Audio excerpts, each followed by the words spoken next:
came during intense Israeli bombing Sunday night. The IDF has not commented on the incident.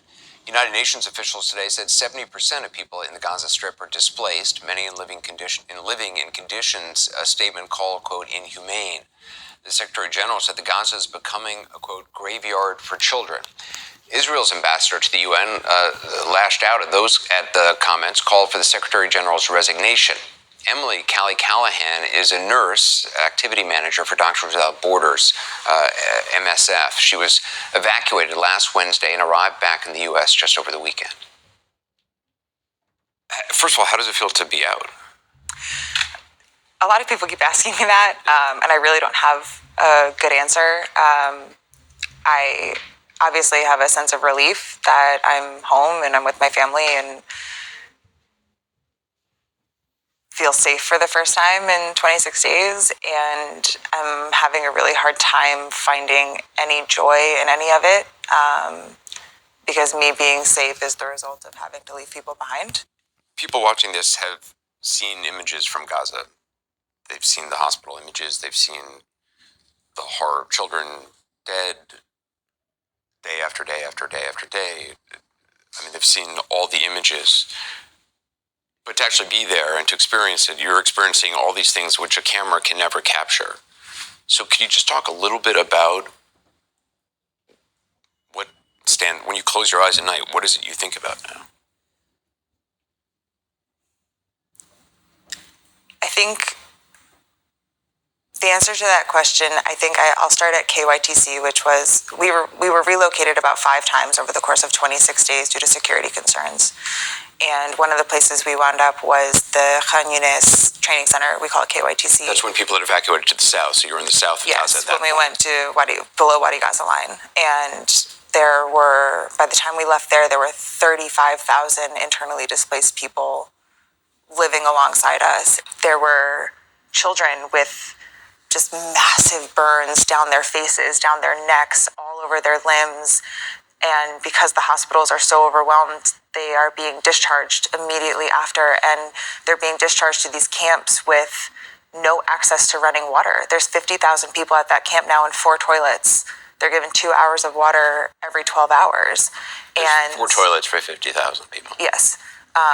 And that's where we were living too. And they have these fresh, open burns and wounds and partial amputations that are just walking around these conditions. And parents are bringing their children to us going, please, can you help? Please, can you help?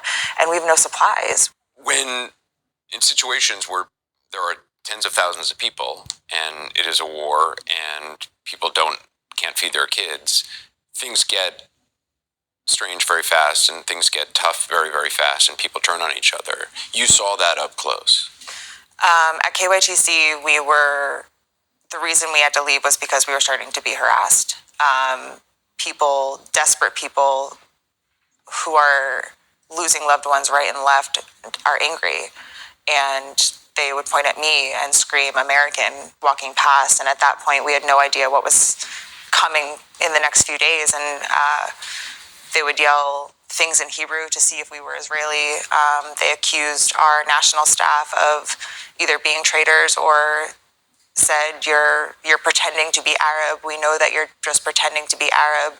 Stop lying to us. And our staff had to defend themselves. And we said to them over and over again, you don't have to stay. We understand if you want to leave us. And they said, you are family too, and we're not going anywhere. Your staff, the Palestinians who worked for MSF, or Doctors Without Borders, were concerned about your safety. We would have died within a week without them.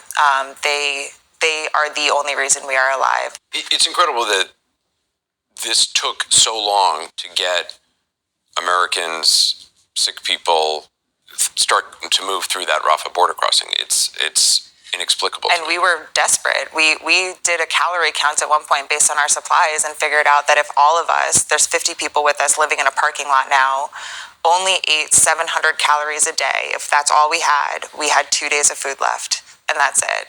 And our national staff took off. We had no cell service at that point, so we had no idea what had happened to them. There's bombs going off all around us because there's no safe place in Gaza.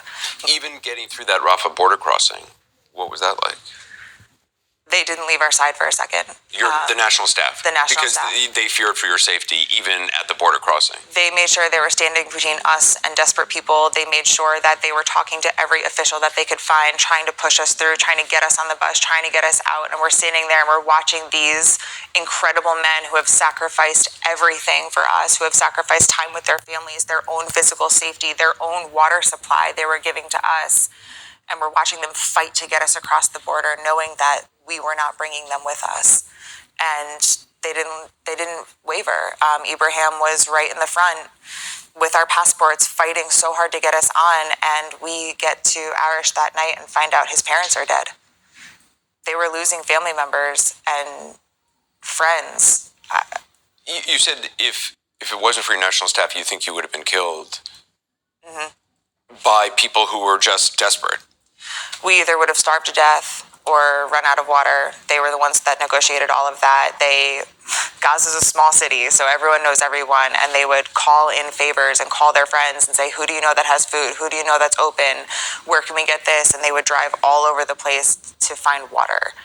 And when we ran out of bottled water in Gaza, they were the ones that were able to figure out that the water truck was coming here at these times, and I know this guy has a grocery store and they still have power sometimes. I think I can probably get something from them. Like when I say we would have starved to death without them, I'm not exaggerating. And in the moments of absolute desperation of civilians, they were steadfast and calm and just talked to them and said, these people are also in the same boat that you are. They have no supplies. They also have no food and water. They are also sleeping outside on the concrete, and did it in such a beautiful way that they were able to talk them down with love and kindness. There was no violence in their heart, and it calmed everyone around them down as well. Would you go back to Gaza? In a heartbeat. In an absolute heartbeat. My heart is in Gaza. It will stay in Gaza. The Palestinian people that I worked with, both our national staff in the office as well as my staff at Indonesia Hospital, were some of the most incredible people I've ever met in my life. When everything went off and we got the notice to move south of Wadi Gaza, I was texting my nurses at Indonesia Hospital, and I said, we lost a nurse weekend one. He was killed when the ambulance outside the hospital was blown up. And I was texting them when we got the evacuation orders, and I said, did any of you move south? Did any of you get out? Like, are any of you coming down this way? And the only answer I got was, this is our community, this is our family, these are our friends. If they're going to kill us, we're going to die saving as many people as we can. And I said, if I can ever have an ounce of the heart that you have, I will die a happy person. They were incredible. I would like to send out a reminder that there are civilians seeking shelter there, and that my doctors and nurses didn't leave out of loyalty to their community.